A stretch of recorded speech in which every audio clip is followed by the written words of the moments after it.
नमस्कार। Public India 9 AM संस्करण में आप सबका स्वागत है। ईरान के पास परमाणु हथियार नहीं होने वाले हैं। वो अभी उनके दिमाग में आखिरी चीज है, ऐसा डोनाल्ड ट्रंप का कहना है। हालांकि इजराइल ने कहा है कि ईरान ने ट्रंप द्वारा घोषित संघर्ष विराम का उल्लंघन किया है। नए हमलों का आदेश दे दिया गया है। अमेरिकियों को चिंता है कि ईरान के साथ संघर्ष बढ़ सकता है। नाटो शिखर सम्मेलन के उद्देश्य ट्रंप के खर्चे लक्ष्य पर ध्यान केंद्रित करना है, लेकिन ईरान उससे बड़ा सब्जेक्ट है।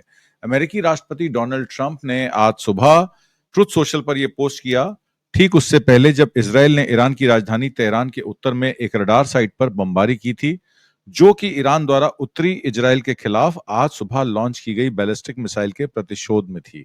ईरान का दावा है कि वे अपने परमाणु कार्यक्रम को जारी रखेंगे और हाल ही में अमेरिकी इजराइल के हमलों के बावजूद समृद्ध यूरेनियम को बरकरार रखेंगे, जो उन रिपोर्टों से मेल खाता है जो संकेत देते हैं कि इसकी परमाणु क्षमताओं की महत्वपूर्ण हिस्सा बरकरार रह सकता है। हालांकि डोनाल्ड ट्रंप ने चिंता जाहिर की, इसराइल को कहा कि आप बॉम्ब मत गिराइए, ये वायलेशन है। सीज फायर में जब करा चुका हूं तो इस पर आपकी कोई कार्रवाई उचित बनती नहीं है और इसराइल ईरान पे अटैक नहीं करेगा, ऐसे पहले उन्होंने अपने ट्वीट पे कहा था। Thank you for your attention to this matter. अब अमेरिका और इसराइल ने ईरान के यूरेनियम संवर्धन बुनियादी ढांचे को बाधित करने के उद्देश्य से बंकर बस्टर बॉम्ब और सटीक हमलों का उपयोग करके नतांज, इस्फान और फोर्डो सहित प्रमुख परमाणु स्थलों को निशाना बनाया था। हालांकि सबूत बताते हैं कि ईरान ने महत्वपूर्ण परिसंपत्तियों को पहले से ही स्थानांतरित कर दिया था, जिसमें लगभग 400 किलो यूरेनियम 60% शुद्धता तक शामिल हैं, जो 90% तक समृद्ध होकर 10 परमाणु हथियारों के लिए पर्याप्त हैं।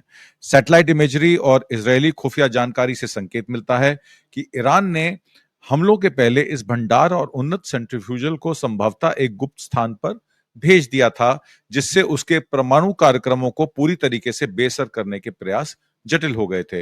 अंतर्राष्ट्रीय परमाणु ऊर्जा एजेंसी IAEA ने गायब यूरेनियम पर चिंता व्यक्त की है और इसके प्रमुख राफेल ग्रासी ने नुकसान का आकलन करके और भंडार का हिसाब देने के लिए तत्काल पहुंच की मांग की है। हालांकि हमलों ने नतांज और फोर्डो जैसे सुविधाओं को काफी नुकसान पहुंचाया है, लेकिन मोसाद के पूर्व अधिकारी सीमा शाइन स्थित विदेशियों विशेषज्ञों का एक सुझाव है कि ईरान के गहरे किलेबंद भूमिगत स्थल और बिखरे हुए परमाणु बुनियादी ढांचे के कारण पूर्ण विनाश की संभावना नहीं है। परमाणु प्रसार संधि से हटने की ईरान की धमकी और नागरिक उद्देश्यों के लिए संवर्धन जारी करना और उससे जोर अवज्ञा का संकेत देता है, जो संभावित रूप से भविष्य की बातचीत या हथियार बनाने के उस बेसहाब यूरेनियम का लाभ उठाता है। मैं आपको एक ट्वीट दिखाता हूं। इस ट्वीट में ध्रुव जयशंकर, जो कि हमारे S Jaishankar external affairs minister हैं, उनके बेटे हैं, ORF अमेरिका के डायरेक्टर हैं, उन्होंने एक ट्वीट किया जिसमें उन्होंने कहा कि ट्रंप ने नाटो सेक्रेटरी जनरल मार्क रूटे के साथ एक अपना संदेश जो है वो साझा किया है और उस संदेश में ये लिखा है कि mister president, congratulations and thank you for your decisive action in Iran and that was truly extraordinary and something no one else can dare to do, it makes us all safe. Mark Rutte कहते हैं कि जो आपने किया है वो संभवतः विश्व शांति के लिए एक अच्छा प्रयास है। You are flying into another big success at the Hague this evening. वो उस मीटिंग का जिक्र करते हैं जो नाटो के साथ कल हेग में होने वाली है। It was not easy but we have got them all signed on to 5%। उनका यह मानना है कि 5% डिफेंस स्पेंडिंग पर यूरोपियन यूनियन के कंट्रीज जो पहले नाटो में अमेरिका द्वारा सुरक्षा प्रदान किए जाने के लिए संभवतः थे, अब उनको 5% सिक्योरिटी के लिए पैसा खर्च करना पड़ेगा, जो संभवतः अमेरिका के खाते में आएगा डिफेंस इक्विपमेंट की परचेज के लिए। और उन्होंने दूसरा संदेश ये दिया कि Donald, you have driven us to a really really important movement for America and Europe and the world. मतलब आपने संभवतः हमें अमेरिका, यूरोप और वर्ल्ड में इंपॉर्टेंट मूवमेंट दिया है। You will achieve something no American presidents in the decades could have done. आपने वो अचीव किया है जो कोई अमेरिकन प्रेसिडेंट अचीव नहीं कर सकता है। यूरोप इज गोइंग टू पे इन अ बिग वे। अपने बजट का 5% डिफेंस स्पेंडिंग पे देना, ये आपकी एक जीत है और कर रहे हैं टू हिज मैजेस्टीज डिनर, मतलब आपके लिए हम रात्रि भोज का इंतजार कर रहे हैं। हालांकि अमेरिकी उपराष्ट्रपति GD वैंस ने इस संभावना को कम करके आंका है कि ईरान के पास उपयोग करने योग्य समृद्ध यूरेनियम है।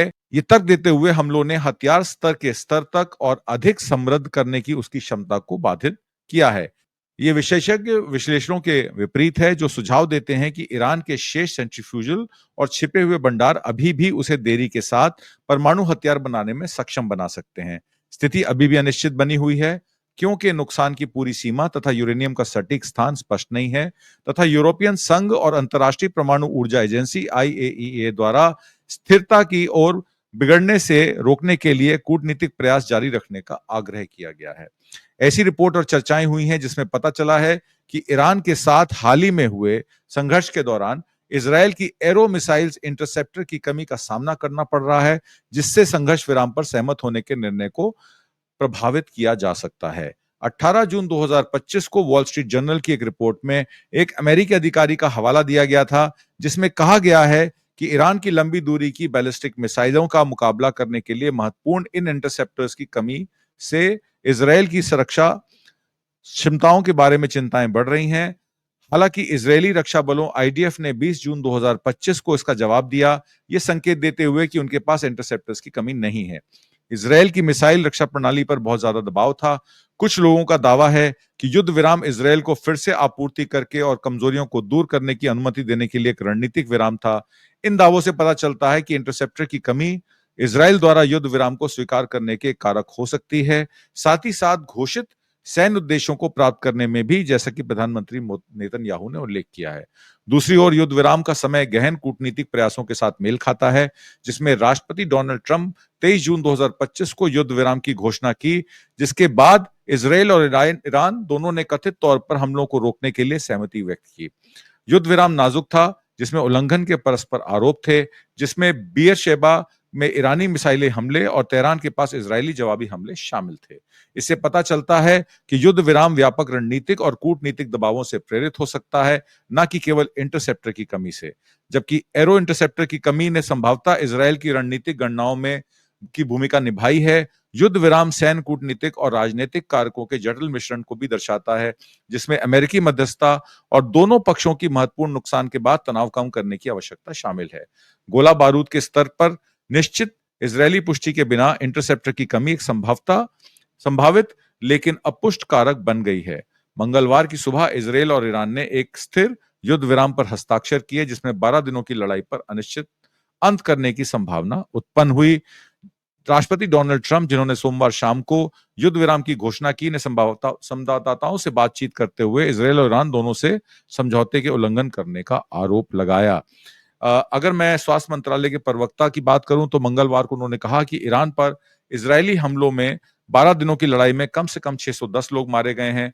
उन्होंने कहा मृतक में कम से कम 13 बच्चे थे, जिनमें सबसे छोटा 3 महीने का था।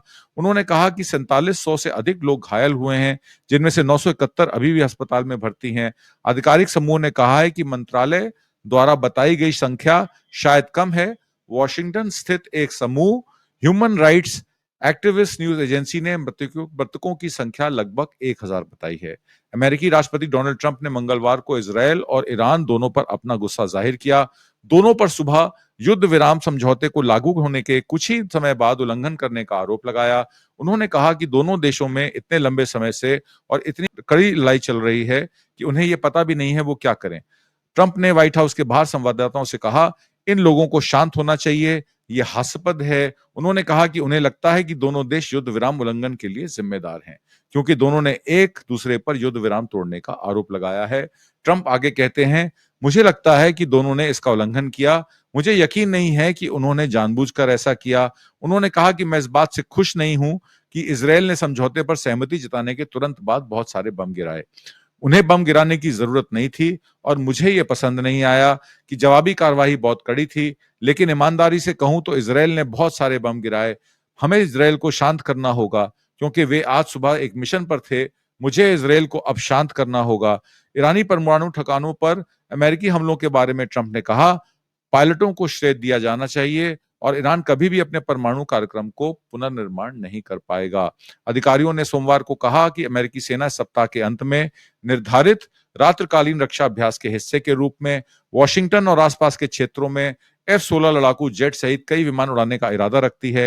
ईरानी विदेश मंत्रालय के प्रवक्ता इस्माइल बुकोई ने कहा कि कतर में अमेरिकी सैन्य अड्डों पर सोमवार को ईरान का हमला अकारण आक्रमण के खिलाफ आत्मरक्षा था और उनका देश कतर और क्षेत्र के अन्य लोगों के साथ अच्छे पड़ोसी के लिए प्रतिबद्ध है। उन्होंने अमेरिकी अल उदीद बेस पर ईरानी हमलों के संदर्भ में कहा, आत्मरक्षा के इस कृत्य पर हम अपने मित्रवान दोस्त कतर से कोई लेना देना नहीं है, क्योंकि हमारे बीच बेहतरीन और गहरे संबंध हैं। उन्होंने लिखा, हम संकल्प लेते हैं कि ईरान के खिलाफ अमेरिकी इजराइल की आपराधिक आक्रामकता और दुर्भाग्यपूर्ण नीतियों के कारण हम और क्षेत्र के भाईचारे वाले देश के बीच विभाजन पैदा नहीं होने देंगे। राष्ट्रपति डोनाल्ड ट्रंप द्वारा घोषित युद्ध विराम योजना के तहत इजराइल के पास हमला करने के लिए 10:00 GMT तक का समय है। इजराइल की सेना ने कहा कि उसने युद्ध विराम की शुरुआत के कुछ घंटे बाद ही एक और ईरानी बमबारी का पता लगाया, जिससे पता चलता है कि स्थिति कितनी खतरनाक बनी हुई है। उत्तरी इजराइल में सायरन बजने लगे और इजरायली हवाई सुरक्षा के फायर करने पर विस्फोटों की आवाजें सुनी जा सकती थी। फ्रांस के राष्ट्रपति इमैनुअल मैक्रों ने चिंता व्यक्त की है कि इजराइल ईरान युद्ध ने इस जोखिम को बढ़ा दिया है कि ईरानी नेता गुप्त रूप से यूरेनियम को समृद्ध करने का काम जारी रखेंगे, जिसका इस्तेमाल परमाणु हथियारों के लिए किया जा सकता है। मैक्रों ने आगे कहा, ये जोखिम है, ये सच है, हाल ही में जो कुछ हुआ है उससे बढ़ गया है। उसने पूछा गया था, क्या ईरानी यूरेनियम संवर्धन कार्य इजरायली हवाई हमलों और अमेरिकी स्टेल्थ बॉम्बर्स द्वारा ईरानी परमाणु संयंत्रों पर विशाल बंकर बस्टर बम गिराए जाने से लगभग 2 सप्ताह बाद गुप्त रूप से जारी रह सकता है। उन्होंने ईरान के परमाणु और बैलिस्टिक मिसाइल कार्यक्रमों के बारे में चिंता व्यक्त की और दूर करने के लिए बातचीत के लिए फ्रांस की इच्छा को दोहराया। उन्होंने कहा, हमारा साझा उद्देश्य ये है कि ईरान खुद को परमाणु हथियार से लैस ना करे। राष्ट्रपति डोनाल्ड ट्रंप ने कहा कि इजराइल और ईरान दोनों ने युद्ध विराम की शर्तों का उल्लंघन किया है और मंगलवार को युद्ध विराम समाप्त करने के समय सीमा समाप्त होने के बाद के हमले किए हैं। ट्रंप ने हैग में नाटो शिखर सम्मेलन के लिए रवाना होने से पहले व्हाइट हाउस में पत्रकारों से बातचीत की टिप्पणी की। उन्होंने लगातार हो रहे हमले पर निराशा व्यक्त की। ट्रंप ने कहा, उन्होंने इसका उल्लंघन किया, लेकिन इजराइल ने भी इसका उल्लंघन किया। मैं इजराइल से खुश नहीं हूं। कतर के प्रधानमंत्री और विदेश मंत्री मोहम्मद बिन अब्दुल रहमान अल थानी ने सोमवार को अल उदीद एयरबेस पर हुए हमले का जिक्र करते हुए कहा, कतर पर हमला अस्वीकार है। हम सैन्य अड्डे पर हमले से हैरान हैं। ये बेस कतर में एक विशाल रेगिस्तानी सुविधा है जो अमेरिकी बलों के लिए एक प्रमुख क्षेत्रीय सैन्य केंद्र के रूप में कार्य करता है। उन्होंने मंगलवार को पत्रकारों से कहा कि ईरानी हमले ने तेहरान के साथ उनके देश के संबंधों पर एक धब्बा छोड़ दिया है। अल थानी ने आगे कहा, कतर आक्रामक कदम नहीं उठाएगा, बल्कि हमले का जवाब देते समय कानूनी उपायों और कूटनीति पर भरोसा करेगा। उन्होंने ये भी कहा कि कतर ने एक मिसाइल को छोड़कर सभी मिसाइलों को नष्ट कर दिया है जो निर्जन क्षेत्र में गिरी है, यानी कि एक डेसोलेटेड एरिया में गिरी है। इजराइल के शहर बीरशेबा में जहां एक ईरानी मिसाइल ने एक अपार्टमेंट बिल्डिंग की ऊपरी मंजिल पर हमला किया और कई लोगों की जान ले ली, सड़क के ऊपर एक बड़ा छेद है जहां कभी एक अपार्टमेंट बिल्डिंग का किनारा हुआ करता था। प्रतिक्रिया देने वालों का कहना है कि ईरान की बैलिस्टिक मिसाइलों से होने वाला नुकसान उन हमलों से कई ज्यादा व्यापक था जिन्होंने उन्हें पहले सामना किया था। उन्होंने बम भी शामिल थे, छोटे विस्फोटक भी शामिल थे, सब म्यूनिशन जो लोगों की तलाश करना ज्यादा खतरनाक बनाते हैं क्योंकि पहले क्षेत्र को खाली करना पड़ता है। भारत इजरायल से मिसाइल, मानव रहित हवाई वाहन, सेंसर और रडार, वायु रक्षा प्रणाली और छोटे हथियार खरीदता है। Stockholm International Peace Research Institute के आंकड़ों के अनुसार 2020 से 2024 में इजरायल ने वैश्विक हथियारों के निर्यात में 3.1% की हिस्सेदारी की, जो वैश्विक स्तर पर 8वां सबसे बड़ा निर्यातक है। SIPRI के आंकड़ों के अनुसार इजरायली हथियारों का सबसे बड़ा एकल आयातक भारत था, जिसकी हिस्सेदारी 34% थी। उसके बाद अमेरिका 13% और फिलीपींस 8.1% था। स्काई स्ट्राइकर लॉइटरिंग म्यूनिशन, वे निर्धारित लक्ष्य के करीब हवा में लॉइटर कर सकते हैं या मंडराते हैं इससे पहले कि वे प्रभाव पर स्वयं नष्ट हो जाएं। हेरन और Searcher UAV, Derby beyond visual range air to air missile, Spice 2000 guided missile, Spike anti tank guided missile, Spike surface to air missile system, Barak 8 air defence system और नेगेव लाइट मशीन गन और network radio संचार उपकरण, ये Israel से भारत को मिलता है। भारत द्वारा अधिकृत इन इजरायली हथियारों और प्लेटफॉर्मों में से कई विशेष रूप से लॉइटरिंग म्यूनिशन और एयर डिफेंस सिस्टम का इस्तेमाल ऑपरेशन सिंदूर के दौरान भी किया गया था। ऑपरेशन सिंदूर के बाद पाकिस्तान के हमले का जवाब देते हुए भारत ने अपने नवीनतम लॉइटरिंग म्यूनिशन जैसे कि इजरायली हैरप और हार्पी का इस्तेमाल किया था। कई इजरायली कंपनियों ने भारतीय कंपनियों के साथ साझेदारी की है और ऑफसेट कॉन्ट्रैक्ट के तहत 37 से 40% म्यूनिशन इंडिया से आयात किए हैं। भारत में इजरायल के लिए अनुबंध निर्माण करने वाली कई उच्च इंजीनियरिंग कंपनियों से इजरायली मूल के उपकरणों की आपूर्ति सुनिश्चित होने की संभावना है। कई इजरायली कंपनियों ने भारतीय कंपनियों के साथ भागीदारी की है और जॉइंट वेंचर बनाए हैं, जिसमें युद्ध के बावजूद भारत को आपूर्ति जारी रखने में मदद मिलेगी। एक अन्य चल रहे वैश्विक संघर्ष लंबे समय तक चले रूस यूक्रेन युद्ध के प्रभाव के विपरीत, जिसने शुरू में भारतीय सैन्य, स्पेस सप्लायर और S-400 ट्रायम्फ लंबी दूरी के सतह से हवा में मार करने वाली मिसाइल प्रणाली इकाइयों की डिलीवरी शेड्यूल में देरी की थी।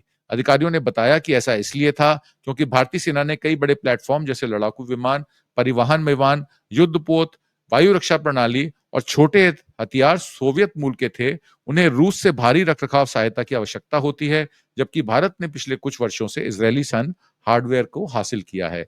ये प्रभाव महत्वपूर्ण था। भले ही भारत ने कई सोवियत युग के सैन्य उपकरणों का रखरखाव स्वदेशी रूप से शुरू कर दिया है। एक और बड़ा कारक भारत की रूस सैन्य आपूर्ति प्रभावित करने वाले एक और वजह यह थी कि देश में 2017 में countering American adversaries through sanctions act CATSA का सामना करना पड़ रहा है। युद्ध शुरू होने से पहले रूस को पश्चिम की से और भी बड़े आर्थिक प्रतिबंधों का सामना करना पड़ा। ऑपरेशन सिंदूर से पहले भारतीय वायुसेना ने फरवरी 2019 में बालाकोट हवाई हमले में इजरायल स्पाइस 2000 गाइडेड बमों का इस्तेमाल किया था। सेना ने चीन के साथ सैन्य गतिरोध के बीच वास्तविक नियंत्रण रेखा पर निगरानी बढ़ाने के लिए पिछले 2 वर्षों से देश के उन्नत हेरन ड्रोन खरीदे। डसॉल्ट एविएशन और टाटा एडवांस सिस्टम ने भारत के राफेल लड़ाकू विमानों के धड़ों का निर्माण के लिए 4 उत्पादन हस्तांतरण समझौते पर हस्ताक्षर किए हैं।